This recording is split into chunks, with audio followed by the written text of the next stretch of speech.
Good morning student. ये video जो हम लोग बना रहे हैं क्लास 12th के लिए, सब्जेक्ट केमिस्ट्री के लिए, जिसमें हम लोग चैप्टर स्टार्ट करेंगे आज, चैप्टर नंबर 4 केमिकल काइनेटिक्स। जैसा कि आप लोगों को पता है कि आप लोगों का सिलेबस थोड़ा कम हुआ है, तो इसमें भी जो सिलेबस है वो चैप्टर का भी थोड़ा रिड्यूस हो रखा है। जो इसका लास्ट वाला पोर्शन है जिसमें आप लोग केमिकल जो रिएक्शंस हैं उसमें एक्टिवेशन एनर्जी है, एक आरएनए सिक्वेशन वगैरह, वो इसके अंदर से हटाई गई है, वो आप लोगों के सिलेबस में नहीं है। तो बेसिकली मैं आप लोगों को इस चैप्टर में वही कराऊंगी जो आप लोगों के इस चैप्टर में सिलेबस में है, ठीक है। तो केमिकल काइनेटिक्स जो है वो बेसिकली किस चीज़ पे वो करती है। केमिकल काइनेटिक्स जो है ये किसी भी रिएक्शन की स्पीड और उसके मैकेनिज्म और फैक्टर्स, तीन चीज़ों को एक्सप्लेन करती है। रिएक्शन की स्पीड मतलब रेट ऑफ रिएक्शन, जो केमिकल काइनेटिक्स है बेसिकली वो क्या बताएगी, रिएक्शन की स्पीड यानी कि रेट ऑफ रिएक्शन, यानी कि किस रेट से रिएक्शन हो रही है। सेकंड चीज मैकेनिज्म, यानी कि रिएक्शन कौन सा मैकेनिज्म जो है वो फॉलो कर रहा है। और तीसरा जो है वो है फैक्टर्स, यानी कि किन किन फैक्टर्स पे केमिकल जो रिएक्शन है उसकी स्पीड डिपेंड कर रही है, यानी कि रेट ऑफ रिएक्शन किन किन फैक्टर पे डिपेंड कर रहा है। ये सारी चीज़ें हम लोग किसे पढ़ते हैं, केमिकल काइनेटिक्स में। अब हम लोग अगर बात करेंगे इसकी स्पीड की, तो on the basis of rate of reaction, जो कोई भी रिएक्शन है बेसिकली वो तीन टाइप की होती है स्पीड के हिसाब से। फर्स्ट जो है वो है फास्ट रिएक्शन, सेकंड है slow reaction, and the last one is the moderate reaction, ठीक है। जो स्पीड है या रिएक्शन का रेट है उसके बेस पर जो रिएक्शन है वो तीन तरह की होगी। पहली जो है वो है फास्ट रिएक्शन, सेकंड जो है वो है slow reaction, and the third one is the moderate rate of reaction. जो फास्ट रिएक्शंस हैं ये रिएक्शन जो है वो वेरी फास्ट होती है, यानी कि जब आप लोग इसमें रिएक्टेंट को मिलाते हो और प्रोडक्ट फॉर्म करते हो, आप लोगों ने रिएक्टेंट मिलाया कोई भी से R1 + R2 is equal to product बना रहे हैं, तो जैसे ही रिएक्टेंट मिलेंगे, रिएक्टेंट मिलते ही आपस में तुरंत किसमें कन्वर्ट हो जाएंगे, प्रोडक्ट में। तो ये आप लोग की क्या कहलाएगी, फास्ट रिएक्शन कहलाएगी। इसमें रिएक्टेंट आपस में मिले और मिलते ही प्रोडक्ट में कन्वर्ट हो जाए, ठीक है। अब इसमें जो बात ध्यान रखने वाली है आपको वो ये है कि फास्ट रिएक्शन के एग्जाम्पल में जो है वो हम लोग लेते हैं आयोनिक रिएक्शंस। जो आयोनिक रिएक्शंस होती हैं बेसिकली वो फास्ट रिएक्शंस होती हैं। आयोनिक रिएक्शन जो है वो जब के जब हो जाती है फास्ट रिएक्शन होने की वजह से, ठीक है। नेक्स्ट जो है वो है इसके अंदर स्लो रिएक्शन। स्लो रिएक्शन ऐसी रिएक्शंस होती हैं जो बहुत धीरे धीरे धीरे होती है और इनको पूरा होने में बहुत ज़्यादा टाइम लग जाता है। जैसे कि अगर आप लोग स्लो रिएक्शन में एग्जांपल लोगे तो आप लोग स्लो रिएक्शन में एग्जांपल ले सकते हो रस्टिंग ऑफ आयरन का, ठीक है। रस्टिंग ऑफ आयरन यानी कि लोहे में जंग लगना, ये प्रोसीजर जो है ये बहुत ज़्यादा स्लो है, धीरे धीरे होगी, तो ये आप लोग का स्लो रिएक्शन का एग्जाम्पल हो गया। नेक्स्ट जो है वो है मॉडरेट रेट ऑफ रिएक्शन। जो मॉडरेट रिएक्शंस होती है ये वो उस रेट पर होती हैं जो एक ना ज़्यादा फास्ट होता है और ना ही ज़्यादा क्या होता है, स्लो। तो ये मॉडरेट रेट ऑफ रिएक्शन जो होती है, अगर हम लोग रिएक्शन का स्टडी करते हैं, क्या चीज़, मैकेनिज्म, तो रिएक्शन का मैकेनिज्म जो हम स्टडी करेंगे तो वो हम जनरली स्टडी करते हैं मॉडरेट रेट ऑफ रिएक्शन। क्यों? क्योंकि वो बहुत ज़्यादा फास्ट भी नहीं होंगी जो हम उनकी रिएक्शन का रेट का पता ना लगा पाए, और ना बहुत ज़्यादा स्लो होंगी, तो इनकी स्पीड ऐसी होती है जिसका हम पता लगा सकते हैं। अब जो केमिकल काइनेटिक्स में जो आप लोग का पहला टॉपिक है, जैसे मैंने अभी आप लोग को बताया कि सिलेबस कम हो रहा है, तो जो केमिकल काइनेटिक्स में आप लोग का पहला टॉपिक है वो है आप लोग का रेट ऑफ रिएक्शन, ठीक है। जो रेट ऑफ रिएक्शन है वो आप लोगों का इसके अंदर पहला टॉपिक है। रेट ऑफ रिएक्शन का मतलब क्या होता है ये आप लोगों को समझाती हूँ। जैसे कि जब आप लोग कोई भी रिएक्टेंट लेते हो और रिएक्टेंट प्रोडक्ट में कन्वर्ट होता है, बेसिकली जो केमिकल रिएक्शन होती है इसका मतलब क्या होता है कि जब कोई भी रिएक्टेंट किस में कन्वर्ट हो, प्रोडक्ट में, और वो रिएक्टेंट जब प्रोडक्ट में कन्वर्ट होता है तो उसमें क्या कंज्यूम करता है, टाइम। तो बेसिकली जब आप लोग कोई भी रिएक्शन स्टार्ट करोगे उस समय हमारे पास सिर्फ रिएक्टेंट की कंसंट्रेशन होगी, धीरे धीरे समय के साथ में जो रिएक्टेंट है वो किस में कन्वर्ट होगा, प्रोडक्ट में। तो बेसिकली पहले रिएक्टेंट की कंसंट्रेशन हमारे पास ज़्यादा होगी, और जब टाइम के साथ में रिएक्टेंट प्रोडक्ट में कन्वर्ट होगा तो रिएक्टेंट की कंसंट्रेशन कम होती चली जाएगी और प्रोडक्ट की कंसंट्रेशन बढ़ती चली जाएगी। हम लोग ये कह सकते हैं कि कंसंट्रेशन बेशक एक की घटे और एक की बढ़े, लेकिन कंसंट्रेशन में दोनों की में ही चेंज हो रहा है। तो जो इसकी पहली डेफिनेशन है या पहला आप लोग ये कह सकते हो फॉर्मूला है वो इस तरह से होगा ये है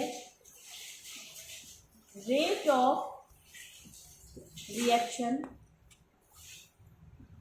is equal to change in concentration of reactant और प्रोडक्ट बाय टाइम। हम लोगों ने change in concentration of reactant और प्रोडक्ट क्यों लिखा है?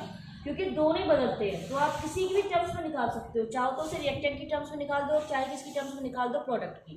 आप किसी की भी टर्म्स में निकाल सकते हो, दोनों की टर्म्स में चेंज होने पर उसे हम लोग रेट ऑफ रिएक्शन बोलते हैं।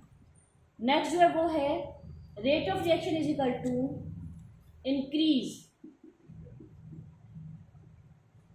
इन concentration of product by time. Next जो होगा वो होगा increase in concentration of product by time. Product की जो कंसंट्रेशन है वो इंक्रीज होती है, क्योंकि मैंने भी आप लोगों को बताया कि रिएक्टेंट की कंसंट्रेशन घटेगी और प्रोडक्ट की कंसंट्रेशन क्या होगी, बढ़ेगी। तो बेसिकली प्रोडक्ट की कंसंट्रेशन जो है वो इंक्रीज होती है, बाय टाइम लगाओगे, प्रोडक्ट की कंसंट्रेशन इंक्रीज हो रही है, इसलिए जब आप लोग उसको लिखते हो इस वे में तो आप लोग यहाँ पॉजिटिव लगाते हो। बेसिकली पॉजिटिव का मतलब कोई नहीं है, पॉजिटिव का मतलब सिर्फ इसलिए है, मतलब न्यूमेरिकल में भी इस पॉजिटिव का कोई मतलब नहीं है। पॉजिटिव का वैल्यू मतलब सिर्फ इतना है कि यहाँ पर रिएक्टेंट की कंसंट्रेशन जो है वो इंक्रीज हो रही है बाय टाइम। इसके बाद नेक्स्ट जो है वो है, अगर हम प्रोडक्ट की जगह रिएक्टेंट की टर्म्स में लें तो वो लेंगे decrease in concentration of reactant by time. जब आप लोग आप decrease in concentration of reactant करोगे, बाईस के अंदर टाइम कर दोगे, इसमें आप लोगों को क्या बात ध्यान रखने की है, इसमें आप लोगों को बात ये ध्यान रखने की है कि यहाँ पर रिएक्टेंट की कंसंट्रेशन कम हो रही है, इसलिए आप लोग यहाँ क्या लगाते हो, माइनस। अगेन न्यूमेरिकल में इस पॉजिटिव और नेगेटिव का और कोई मतलब नहीं, सिर्फ इतना है कि एक चीज़ आप लोगों की इंक्रीज होगी और एक चीज़ क्या होगी, आप लोगों की डिक्रीज। जो इंक्रीज हो रहा है उसके आगे प्लस लगा दिया और जो डिक्रीज हो रहा है उसके आगे क्या लगा दिया आप लोगों ने, नेगेटिव। और जो change in concentration of reactant product कर रहे हो बाय टाइम, उसमें आप लोगों को कुछ भी पॉजिटिव या नेगेटिव नहीं लगाना है। इसके ऊपर आप लोगों का एक न्यूमेरिकल भी है, वो मैं आप लोगों को कराऊंगी। नेक्स्ट जो है वो है आप लोगों का जो चैप्टर में है, एक बार आप लोगों को 12th का सिलेबस आप लोगों को मिल गया होगा, जो आप लोगों का डिलीटेड सिलेबस है। नहीं मिला हो तो आप लोग उसको एक बार ऑनलाइन जो है वो आप लोगों को गूगल पे देख लीजिएगा, पता चल जाएगा। तो जो नेक्स्ट इसका टॉपिक है हम लोगों का वो है ये एवरेज एंड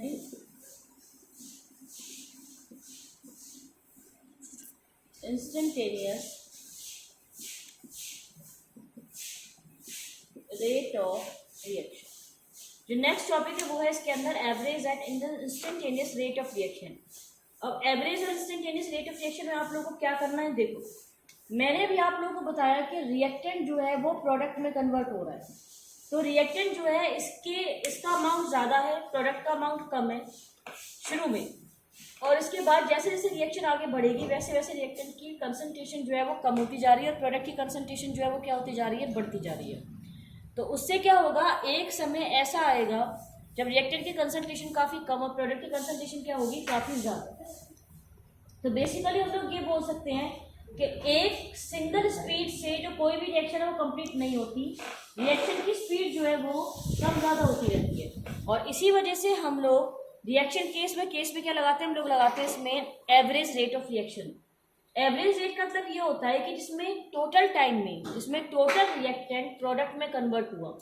जैसे सपोज करो आपने 10 ग्राम रिएक्टेंट लिया और इस 10 ग्राम रिएक्टेंट को आपको प्रोडक्ट में कन्वर्ट करना है और 10 ग्राम रिएक्टेंट को प्रोडक्ट में कन्वर्ट करने के लिए 10 मिनट ही लगे। तो बेसिकली जो एवरेज रेट है उसका मतलब ये है कि 10 ग्राम प्रोडक्ट जो है वो 10 मिनट में से कंप्लीट हो रहा है, तो 10 ग्राम रिएक्टेंट जो है वो 10 ग्राम प्रोडक्ट में जो कंप्लीट होगा वो टोटल टाइम जो है वो एवरेज रेट ऑफ रिएक्शन बताएगा।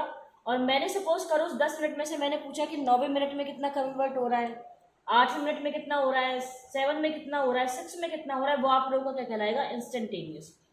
इन अदर वर्ड्स आप लोग ये कह सकते हो कि जो एवरेज रेट ऑफ रिएक्शन है इसका मतलब होता है जब हम लोग मोर चेंज मतलब लार्ज चेंज की बात करते हैं। जो एवरेज का मतलब होता है उसका मतलब क्या होता है, जब हम लोग लार्ज चेंज की बात करते हैं। और जो इंस्टेंटेनियस रेट ऑफ रिएक्शन होता है उसका मतलब होता है जब हम लोग स्मॉल चेंज की बात करते हैं।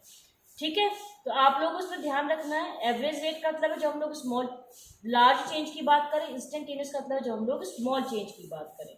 और इसका बड़े टाइम लगा दोगे तो आप लोगों का average and instantaneous rate of reaction निकल आएगा। आप लोग इसमें न्यूमेरिकल्स करोगे जब, तो इसमें इतना बात ध्यान रखना बस कि न्यूमेरिकल जो है वो आप लोगों को न्यूमेरिकल्स में से इंस्टेंटेनियस रेट की फॉर्म में लिखना है, ठीक है। और ये किस तरीके से आप लोग इसको लिखते हैं ये मैं आप लोगों को नेक्स्ट क्लास में बताऊंगी। आज आप लोगों को सिर्फ रेट ऑफ रिएक्शन की डेफिनेशन और इंस्टेंटेनियस और एवरेज रेट ऑफ रिएक्शन क्या होता है ये पता करना है। और एनसीईआरटी में जो इतना पोर्शन है 1-1.5 पेज में होगा, इस पूरे पोर्शन को आप लोग पढ़ लेंगे, ठीक है। इसके आगे का हम लोग नेक्स्ट क्लास में करते हैं। जब तक के लिए थैंक यू, टेक केयर।